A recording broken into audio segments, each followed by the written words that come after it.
we understand that, of course, across 36 states, obviously, various state governments are going to have varying kind of degrees to which they're going to be able to meet this new minimum wage kind of threshold. Now, I'm interested, Ms. Peppel, to see the numbers you were given by some of the state governors to know what kind of commitment was expressed by some of the governors in question. Before I give you the figures, I would like to say on that 5th of October,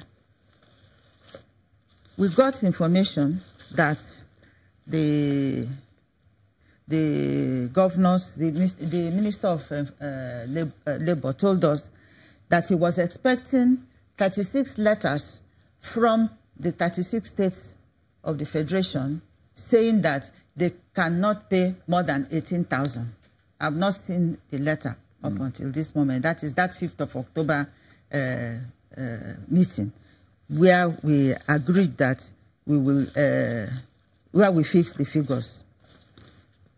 I want to show you, in fact, some of the states also said that they will accept whatever figure that is presented by... While you're locating that, have you located that now? Yeah.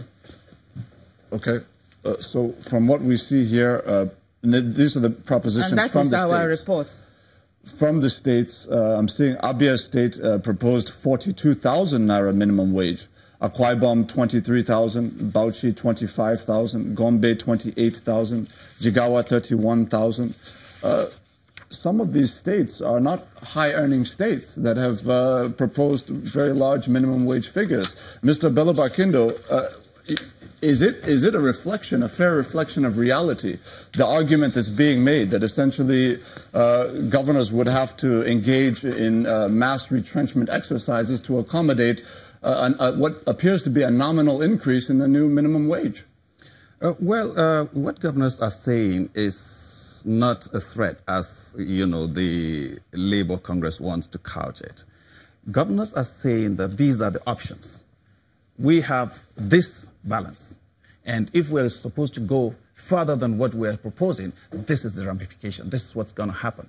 So it's not like governors are saying, no, we're going to sack staff. Remember that in Kaduna State, for example, when the governor of Kaduna State sacked 27 unqualified teachers, Labour went there and protested this action.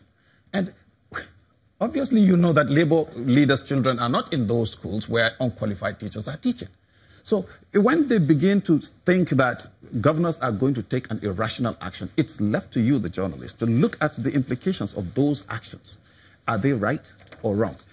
When they said 22,500, they didn't say everybody must pay 22,500. They said this is the threshold.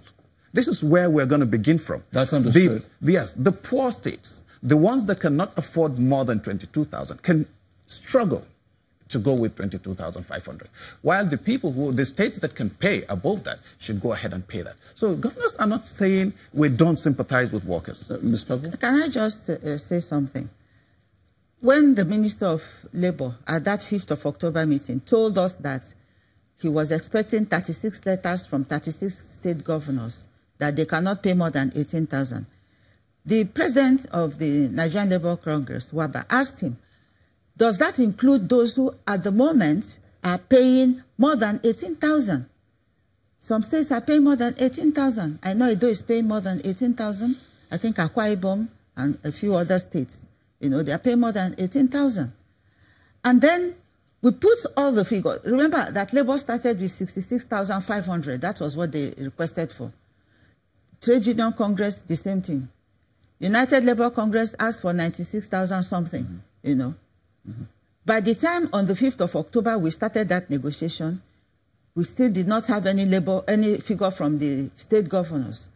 And then what we did, the committee charged with putting all the figures together and bringing up something, put the figures together. If you look, you will see category A, 1A, you see category 1B, organized private sector, they were asking for 25,000, you know. And then the 1C, the figures from Labour, the three figures, we put them together and we got 76,000 something. We now also put the figure that the federal government gave us on that 5th of October, 20,700. They came up, the committee, the subcommittee, we went on a short break. The subcommittee came up with 4 scenarios.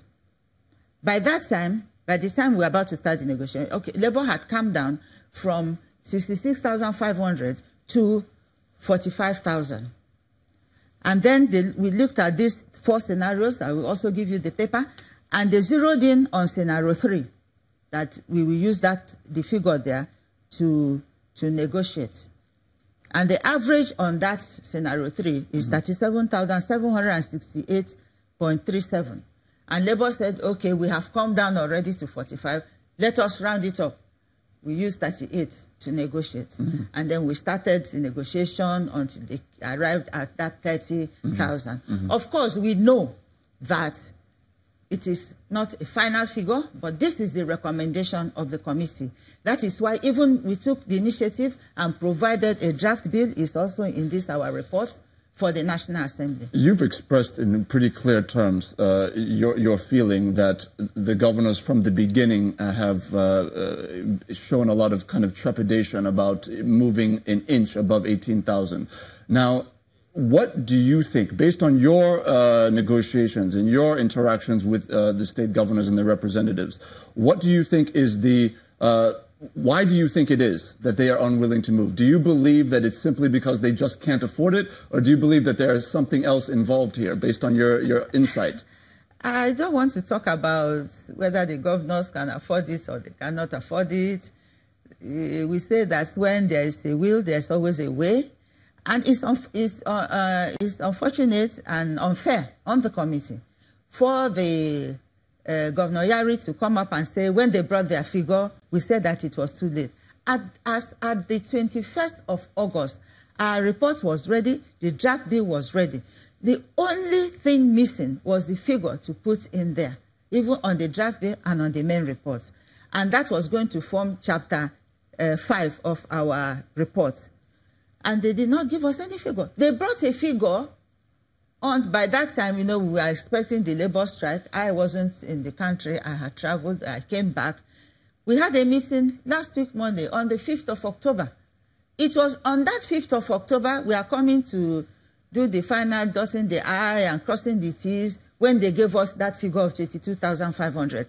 So what do they expect us to do? To go back to this scenario subcommittee? That day we met till nearly 12 midnight before we were able to arrive at a decision and able for Labour to go and consult their people, and then decided to call off the strike.